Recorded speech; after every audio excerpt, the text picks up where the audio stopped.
Hi friends, नमस्कार. मी Manisha kitchen and लाईफस्टाईलमध्ये तुमचं स्वागत आहे.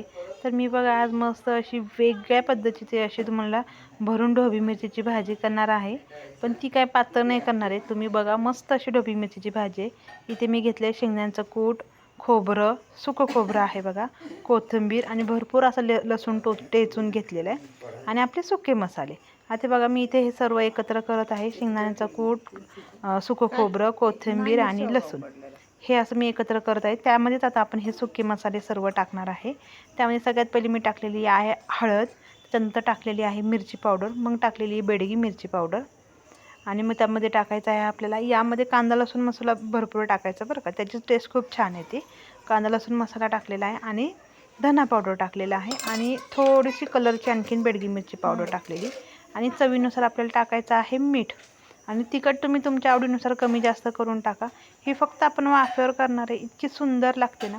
इथे मी कढई ठेवलेली आहे गरम करायला, पण इतकी सुंदर लागते. पातळ रसाभाजी किंवा ढोबळी मिरची रसाभाजी मला बिलकुल आवडत नाही. मी अशी करते पण इतकी सुंदर लागते ना. तुम्ही एकदा नक्की करून बघा आणि मग मला सांगा की कशी लागली. कमेंटमध्ये नक्की सांगा पण बरं का, कशी वाटली तुम्हाला ही ढोबळी मिरची झाल्यानंतर ना. हे सगळं मी आता मिक्स केलेलं आहे. यामध्ये तुम्ही थोडंसं पाणी टाका. तेल टाकलं तरी चालतं, पण आता आपण तेलातच टाकणार आहे त्याच्यामुळे थोडंसं मी पाणी टाकलेलं आहे. थोडासा ओला करायचा आणि बघा आता मी अशी वांग्यांसारखी अशी मी ढोबळी मिरची चिरून घेतलेली, 4 खाफा केलेला आहे मधनं आणि त्यामध्ये आता बघा मी हा संपूर्ण मसाला जो आपण तयार केलेला आहे यामध्ये तिळाचा कूटही टाकायचं बरं का. तिळाचा कूट टाकला तरी खूप छान लागतो, पण आता नेमकं माझ्याकडे भाजलेले तिळाचा कूट नव्हता. तीळ आहेत पण भाजलेला कूट नव्हता म्हणून मी टाकले नाही, पण तुम्ही एकदा टाकून बघा, नक्कीच खूप छान लागतात. आता मी ह्याच्यामध्ये सर्व भरले आणि आता ते गरम तेलामध्ये टाकणार आहे. जिरे फोडणीला टाका किंवा तुम्ही जिरे हे वाटताना जरी म्हणजे मिक्स करताना टाकलं तरी चालतं.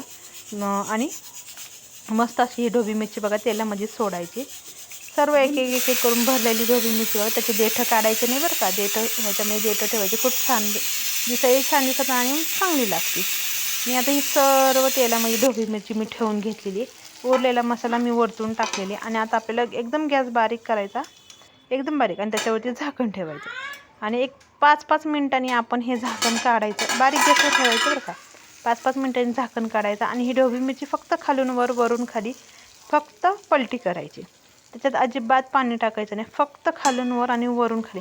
आणि पातळ सालीची ढोबळी मिरची घ्यायची बरं का. याच्यासाठी जाड सालीची ढोबळी मिरची जर घेतली ना, ती बघा एकदम काळपट हिरवी असते, ती घेतली तर ती मिरची कडू लागते बरं का अशा भाजीला.